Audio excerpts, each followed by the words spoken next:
The Israelites don't know where they are going, if they'll get there, or when they might arrive. They are 6 weeks into what they do not know will be a 40-year pilgrimage of leaving the slavery of Egypt to the promised land. So if they arrived this year, they would have started in 1978.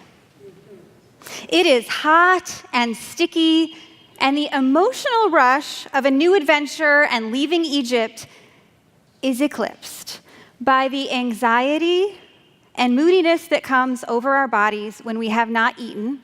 There is no 24-hour grocery store nearby, and Google Maps is not working.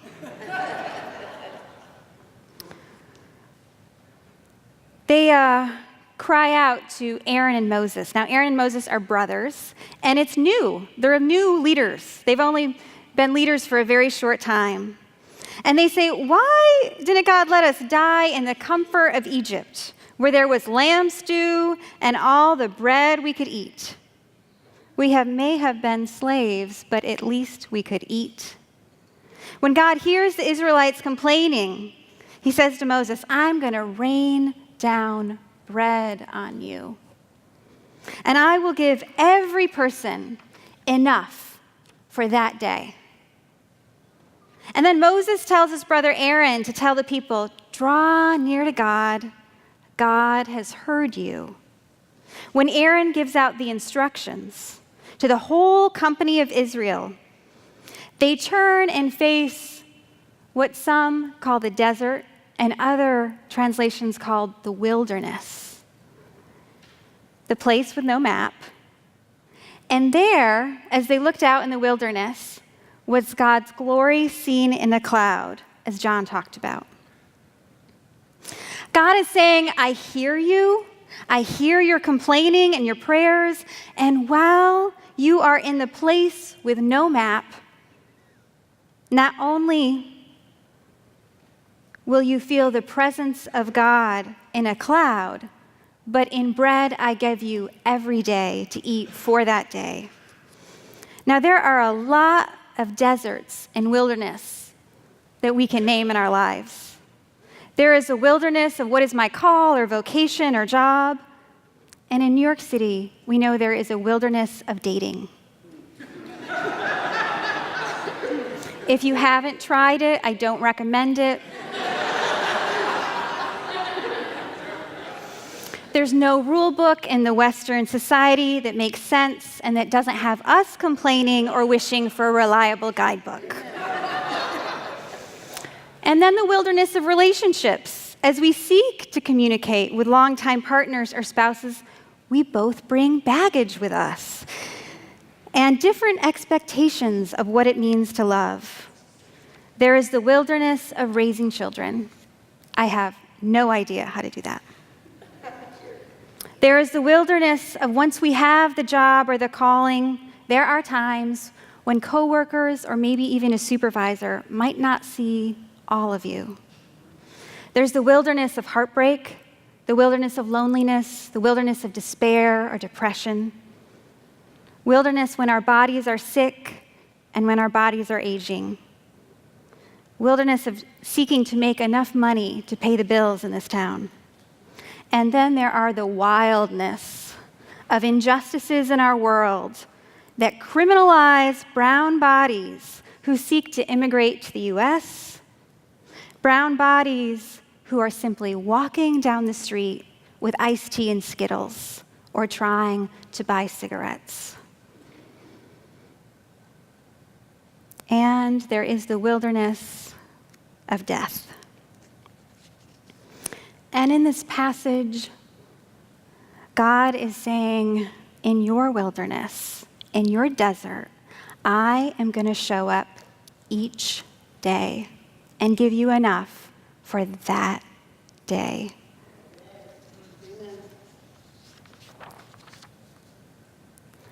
In my late teens and early 20s, my prayer to God was to meet strong women.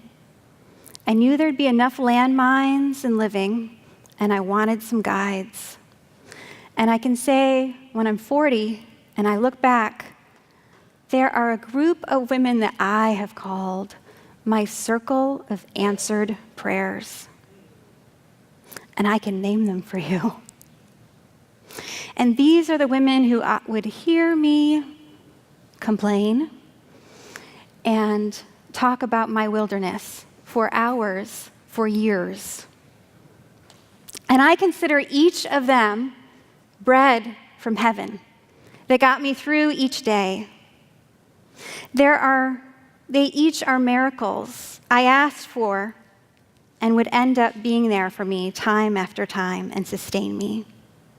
When the recession of 2008 or 2009 happened, I remember calling my longtime mentor, Giovanna, and the economy, of course, had dried up, and so had my job in documentary film. And I had so much shame about being on unemployment. And I said to Giovanna, I was talking to her, and she interrupted me. And she said to me, "Oh, Christina, this is a great opportunity." And I thought, this woman is insane. She said to me, "When are you going to have this abundance of time again? It won't last forever, so make it sacred. You can meditate and pray every morning." I had not yet done that in my life. I had this rising anxiety in my body as the credit card debt steadily built because an unemployment check doesn't quite cover the rent and the health insurance and the transit and the food. And then there was that fear of what's the next job that I really didn't want to talk about. But these confluence of events, this place with no map, demanded that I hang out with God for my own sanity. So I can relate to the Israelites who look out into the wilderness, because on those mornings I was meditating and praying. I did a Martha Beck meditation on page 138 from one of her books every morning. I know it by heart. And what that did is it made me feel interconnected to God and to every person. And so I couldn't not feel peace. And so I relate to what they are saying. I mean, a cloud is the presence of God in this passage. But what the Israelites had to learn was the glory of God, which is how the cloud is described. They thought the glory in Egypt was wealth and prestige and power.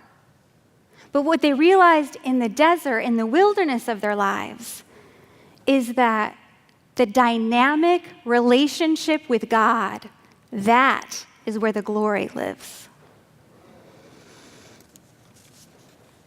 Ken Wilber, a prolific author, writes, "Authentic spirituality is revolutionary. It does not legitimate the world, it breaks the world. It does not console the world, it shatters it. And it does not render the self content, it renders the self undone." When we are on the spiritual path, we never expect to find peace in the world as it is, but we work for a more just place for all and seek to be God's presence each day, knowing that God will give us the bread, the nourishment we need each day, and we can allow ourselves to be undone at times because we are safe in God's arms. And we will be undone by the countless injustices that masquerade as laws on the books, that have dismantled voting right laws, made it legal to stand your ground with guns and kill others in Florida, and the government separates families with no clear plans for reunification. My mentor, Giovanna, says the spiritual journey is not for the faint of heart. Not only does life give us wilderness places by living, but we are called as people of faith to step into the wilderness where we know there are no clear answers, to work for the freedom for all. Amen. People of faith are willing to not know the answers because God will provide day by day. as we work for issues by racial, LGBT, economic, and gender justice, there is no map, but a constant reminder, and a reminder from our ancestors, that I believe 40 years from now, in 2058, the generations after us will experience a different world because of you, because of the journeys you're taking on the wilderness.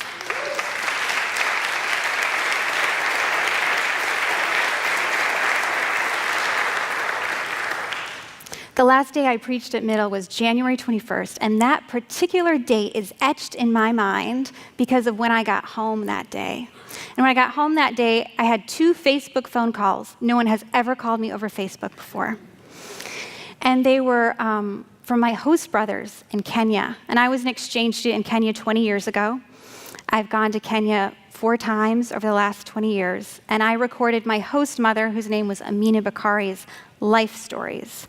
So I would sit with her at night after the news had been on the air, and her children were all in bed.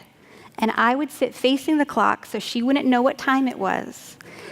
And I would listen to her stories for hours, and I ended up writing them down and giving them back to her as a gift. So I called Amadi back, and they have never called me in 20 years, her sons. So I said, "Did Mama pass away?" And he said yes. And I spent that evening, and I took the next day off work because I could not come into work. And I just grieved. And I called all of my host sisters and brothers on the phone, and I talked to them all week. And Jackie said, "If you want to fly to Kenya, you can go." And I was like, "No, I'm not going to fly to Kenya," because Muslims bury their loved ones within 24 hours. So I didn't think I'd get there in time for the funeral. And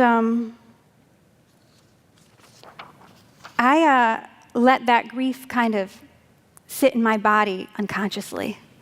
And it was a couple months later, and Hershey Millett Stevens was co-leading the spiritual retreat. And she invited us during the Middle Annual Spiritual Retreat to put something on the altar that we wanted God to hold. And what came out of my mouth was completely unrehearsed, and I was surprised I even said it. But I said, "I want to put Mama Amina Bakari on this altar." And I didn't have a picture of her, so I just visualized putting her there and celebrating her. And the grief like that would just pop up in moments where I didn't really expect it. But in May of this year, I was given the extreme blessing and privilege to have a 1-month sabbatical. And I was halfway into the sabbatical, and I had a yoga teacher on sabbatical who was very gifted. And she could look at the class, and she could look at each person's body, and she could tell the stories of their life by just how they moved. And she said to me privately one day, because I can't, when you're sitting down, your legs are out, I couldn't bend to touch my toes. And she said to me, "Christina, you are holding so much grief in your hips that you can't move." So she said, "I know you have this plan and you want to write every day, but I want you to take 2 days off and I want you to grieve." And so I didn't know what that meant, but I knew that was my assignment. And I thought, I'll go for a hike. It was 90 degrees outside, and I took a nap.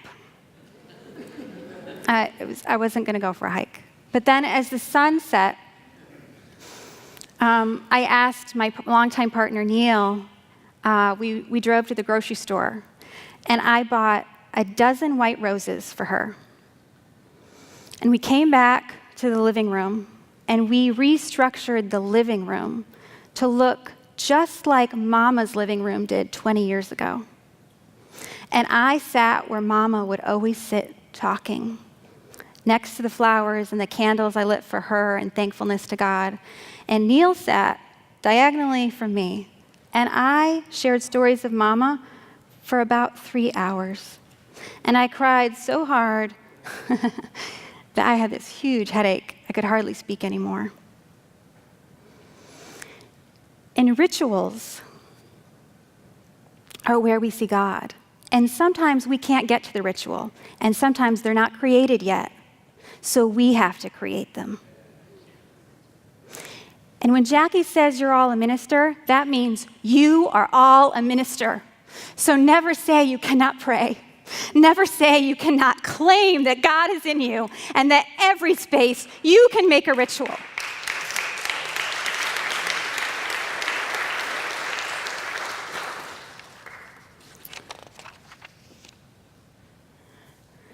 Rituals are bread, just as people are bread.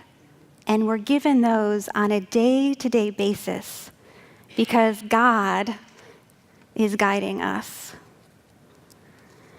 I know in my very bones that God answers and hears our prayers.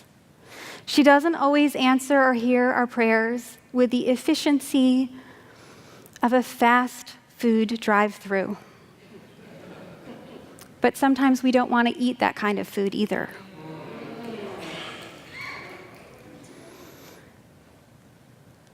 This was 40 years in the desert. And it is also the story about the dynamic relationship on a day-to-day level that we have with God to feed us the real food. Some of us are in our wildernesses to seek some kind of new life, and other wildernesses are tied into the fabric of this society. When I was unemployed 10 years ago, I could not know that 10 years later that I would be living a vocation that uses all my gifts. And I wouldn't know then how important that time was to create other things. And we also know that all the Israelites who started the journey 40 years ago, so that would have been 1978 now, didn't make it to the promised land. But what they did was essential, just like what you're doing is essential for racial and economic and LGBT and gender justice. Although we do not have a map for our lives or our world right now, we do have the stories of faith of those who have gone before us, knowing generation after generation has faced their own wilderness, their own desert, and their faith and each other have sustained them. God is going to show up every day, like bread from heaven. And I know this because you are the bread. You are the manna. You are the love that nourishes one another. Amen.